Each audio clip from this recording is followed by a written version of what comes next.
Earlier today I made a video, two titles really. Why you must oppose your own, not just the other. And it could be called Limiting and Divisive Labels are the ingredients of the propagandist's cake. But I was just getting across a very quick point. I think the video only lasted about 4 minutes, whereas I've got more to say for those who would listen for longer. So this continues on from that. I'm not going to repeat what I said there. On my medium.com page I'm going to upload both videos together, as this continues on. Now, in the 4-minute video I didn't really get into the labels. I will get to that at some point in this video. Now, so I went on about how you must overcome your own ego, your own power, your own so-called side. It's so defensive if you don't. And that defensiveness really, to me, gives away the egos and the power behind it so much. Don't defend any side. Any defensiveness is wrong on this.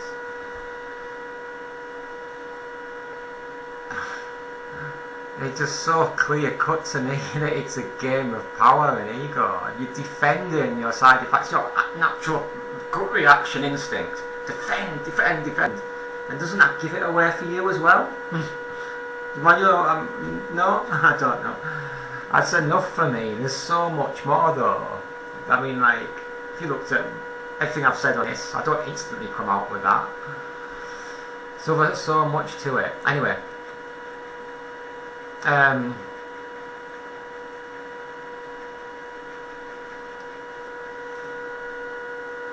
So people who my demographic or whatever, I think of like got a degree, something like that, and the problem with them is that they're just after the same power as the other side. It's not what they say that matters, it's why they say it, why are they saying it, and I claim it's on all sides. It's an ego power thing for the establishment. Why else would it be the case that no matter how far back you go in human history, thousands of years, no elite power has ever given up power voluntarily? Even when supposedly their own side, the little people, masses or whatever, are telling them that they should. Still don't. So it can't be for them, can it? It can't be for their own side. It's to their own individual egos, collectively. Right? Otherwise, they'll give up power when their own side say do so. This is become a bit more consciously aware of this, I think, in society. Not just Britain, but in all, at least all similar nations to us. As there's this. I hear a lot more than when I was a kid of, to take conservatives as an example. Well, yeah, I'm a conservative, I'll say, but I'm not with the establishment conservatives. They're as bad as any, So there's a little bit of this feeling now that, you're like, if you're a little conservative, you're not with the big conservatives. Wouldn't vote for them, for example. That sort of thing. And so with this you'll end up with establishment conservatives, anti-establishment conservatives who don't link, and the same with Labour. And yeah, there's a lot of that. So I think because of that, our liberal democracy is unsustainable in a way. Because it's just as you can work it out from that. If you agree, you agree. If you don't, you don't. Anyway. Matt Goodwin, one of the UK's most successful academics whose field of knowledge is undoubtedly to do with political demographics, recently said in an on-screen interview that people with a degree are a new elite. This is worrying. This is a liberal left elite, by which he meant what I call narrative and propaganda. Meaning, he's thinking that university educated people with a degree have basically got control of the narrative, and therefore what I call the propaganda. I'm using my words for what he's saying when I say narrative and propaganda, but that's what he's saying. Goodwin's not prejudiced in any way. He's not saying this because in the back of his mind he's thinking, this is what I want, or something like that. He's most famous for his contributory work concerning how those who wanted Brexit managed to create support for the new right. And the Red Wall, he never denied the Red Wall. Pushed it and pushed it again, saying they're winning. But he thinks that's dead now. But he did stick to that for quite a few years, from about 2016 to, I'm not certain, 2021, 2022, something like that. Or maybe it's the very latest this year. Well, it can't be later than that. On elites, he thinks there's two elites. One, what I just said, liberal, left, degree, educated. He says they know how to navigate the political field and influence people. He doesn't think they've got it all to themselves. He knows all about Nigel Farage, for instance. And then there are two, the rich, billionaires and millionaires. Broadly, he's thinking of that because they've got all that money that they have to be thought of as on the right, opposing capitalism and whatever. But again, he doesn't think they're all like that. He thinks that, there's some rich who would vote in social democracy tomorrow. But broadly speaking, he thinks the liberal left, degree educated, and the rich are the two establishments.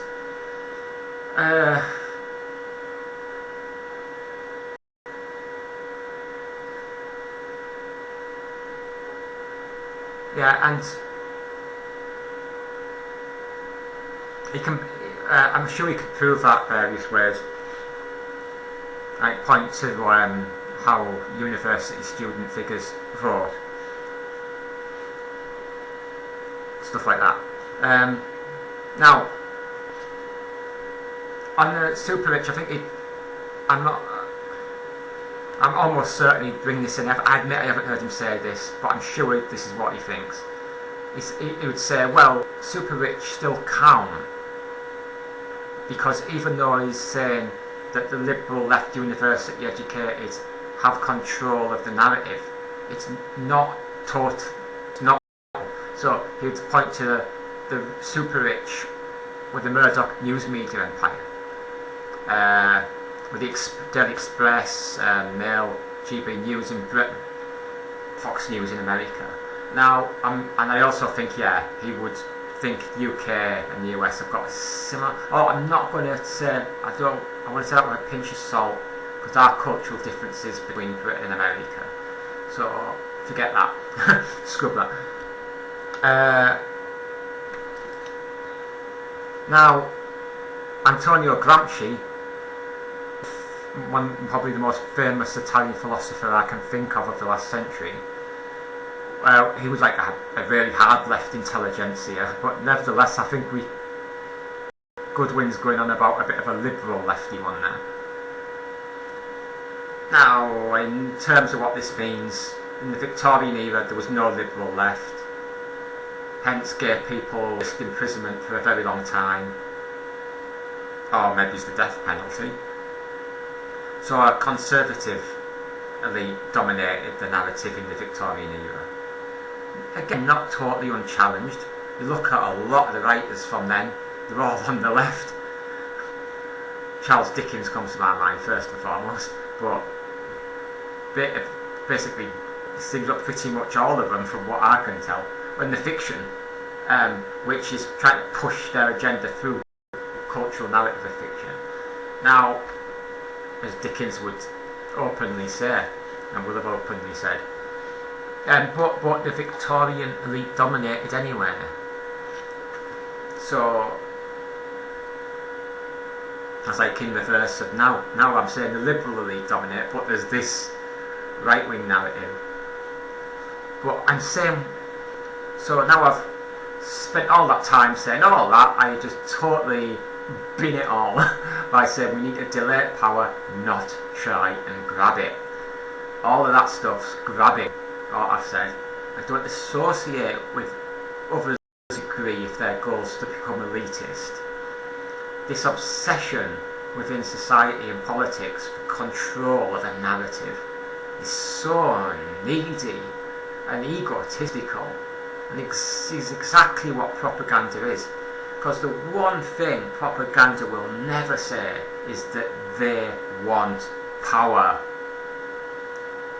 So we have to believe them, do we? That they're the first in history, all of human history, anywhere on earth, at any time in history, that wouldn't voluntarily give up power and control. Because these would give it up if their people wanted them to. I seem to remember the Tory voters wanting their government to give up power in recent years. Don't think it happened. Clearly they're no different, and we are no different either. We wouldn't give up power either. If our lot said give up power, we'd show them our arse, just like the Tories do. Now, go and eat cake.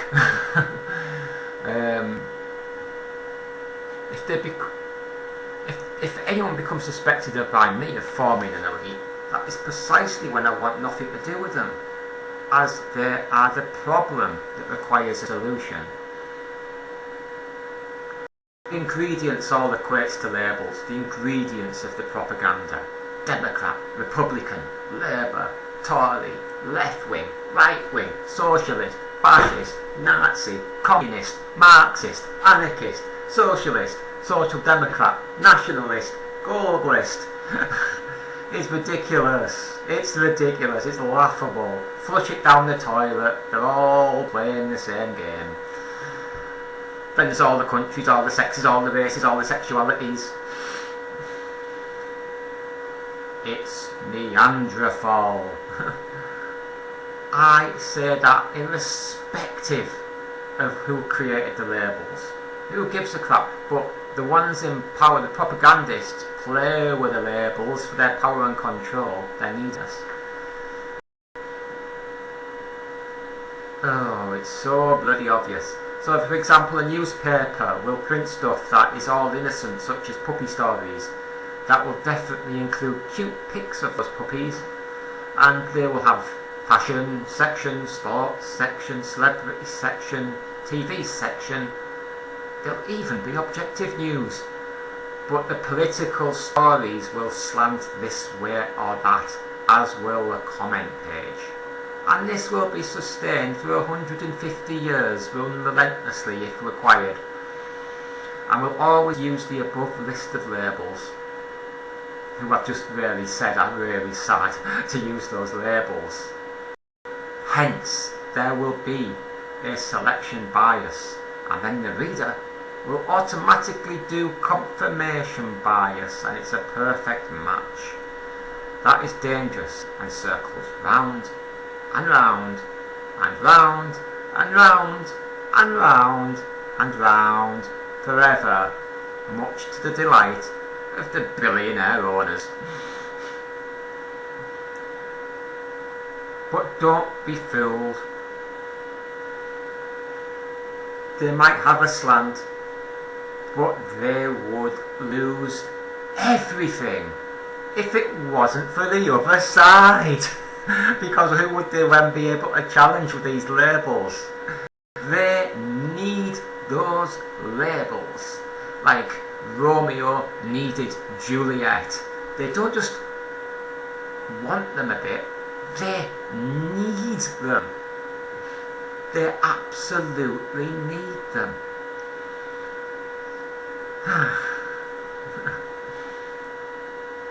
That is why the state superstructure matters far more than the party politics muppet show or puppet show. Because the state superstructure is going no sodding place. and they're kind of like can be seen. The puppet shows here today, gone tomorrow, and they just need to continue going on and on and on and on. And you can't have just one side. They need the other side. All has to be there. You can't vote out. You can't like kill these parties off. They tried that in Germany and France, just spring back up in a new form. Now, they need to all continue there. Has to be. Unfortunately. I mean, I don't say that this should be so. But I'm saying that those who pretend the loudest that they want to kill off the other side actually are in bed with them. If only, is what I say. So, even when you get to the ones who shout most loudly about being anti-establishment, you know what they're wanting really? Most of those ones who, especially those ones who seem to contradict themselves by taking an establishment sister route to trying to get power, like Nigel Farage, you know what he wants really? Shock horror! He wants to be the establishment himself. And you thought he was anti-establishment and wanted to get rid of it. No. He wants all of the news media himself. Now, haven't you noticed? He's got a news channel. News. Anti-establishment. Yet he's willing to stick himself on TV so often with his establishment figures. He's totally establishment. Come on. Thus, he's fake. And they all rely and need labels. Nigel Farage needs the woke label. He actually needs the establishment label as well, because he wants the establishment. He has to attack the establishment. He's not. If he'd to delay it, I'd be fine with him. But I've seen through him. They want to take over the independence of the mind of millions of people. Like there's nothing wrong in doing that. If chanting and singing would work like a football crowd, then Nigel would do it. Indeed. I mean, his friend Trump, he chanted CNN scum, CNN scum. There's not much of a beat to it, but, well, it's still a chant, it still counts.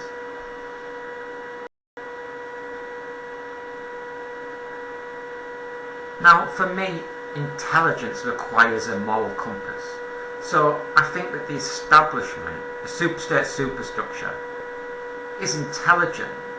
In one word, yes, but I would need to say more than one word for that. Because, for me, intelligence really, at a higher level than that, requires that you don't abuse intelligence for corrupt ends of destroying individual independence of their mind.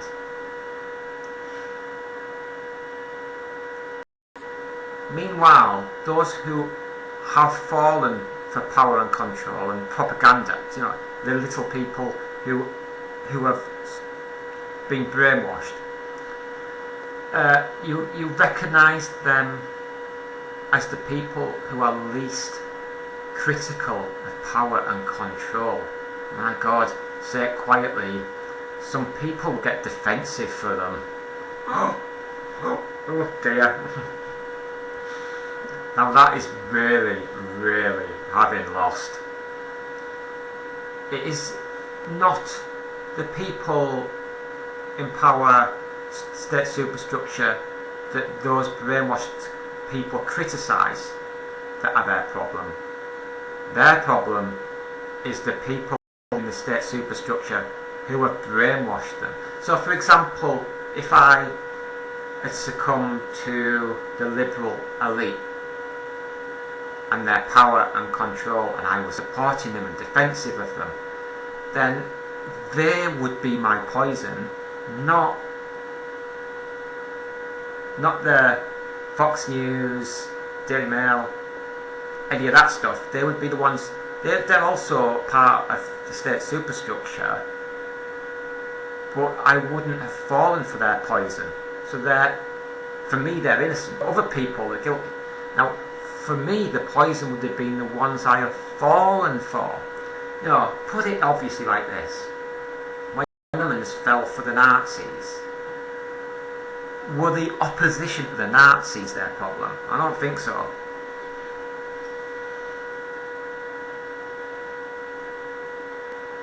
So let's go the full way here. No daily this or daily that. No TV news. No slimy, slippery politicians. No this or that publication. No left, right, centre, liberal. No attention-seeking twat of a host of a TV show. No labels. We're all just people together. If you must be defensive and a power tripper who wants power and control and elitism and to brainwash the then please, please become the first person in history to admit it. Wouldn't that make you look good? I think it would make you look quite good. But for all the history of human earth and civilization, no power elite has ever given up power and control. But have you ever heard anyone admit that they wouldn't give up power and control? That they would give up power and control. If they wouldn't give up power and control, that they wouldn't do it. I haven't. And that's really strange. People should all be admitting, therefore, that they're a power tripper. Not getting defensive. All there is people. The labels are all fake. Fake. Completely fake. See my 4-minute video before this one.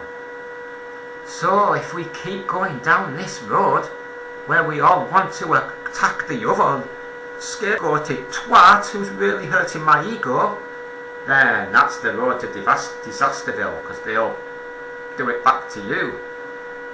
Conflicts every day. As we have seen in the United States of America, even the outgoing president tried to start a civil war. And while he failed, and can be pleased that only a handful of people died that same night because of him, it was an attempt. Oh, wait. That handful of people's lives do matter. Oh, don't say that. Some of them might have been black. Trump wouldn't care about them. No slick. Well. Oh, they were just defending the establishment. They deserve to die. Imagine if the Civil War had worked. Would have been happy with 2 million deaths. And let's not slip back into taking sides. Otherwise you've been caught in the propagandist net. It's true that it's collectively impossible to nuke labels. To just nuke them all. Not going to go tomorrow, but the individual can collectively nuke them by seeing through them all. Like he or she can nuke labels for themselves, like I have done. In conclusion, is this the conclusion? Yes, it is. See through labels because you are not your label. You are not a bunch of labels. You're just a person, just a human being. Sorry, but you can't be more than that. It's just fake. And see through labels so as to take away the use and abuse of them by propagandists who use them for power and control over you. Otherwise, you are living in Orwell's 1984. Is that what you want? Nobody in Orwell's 1984 knew that they were propagandised either. Orwell got it. He understood. If you feel some empathy with some propagandists, then get this, shock horror. It's because those propagandists have won over your mind. Oops, they've taken over your mind and now you're just parroting them. Ouch. Doesn't that sound bad for you? And you're busy attacking the other lot who failed to take over your mind. The irony isn't lost on me, but it is lost on you. You're attacking the ones who have brainwashed you. No, you're not attacking the ones who have brainwashed you. You're attacking the ones who have not brainwashed you. Aren't you a clever devil? This doesn't mean that the other propagandists are innocent. It's just that they're not bothering you. You are bothering them. Whatever. The job is to see through labels, and then, happy days, you won't be brainwashed. Until that day, until you keep defending, then you have been defeated in your own personal war. And who has defeated you? Your own side has shot you in the head. Ouch.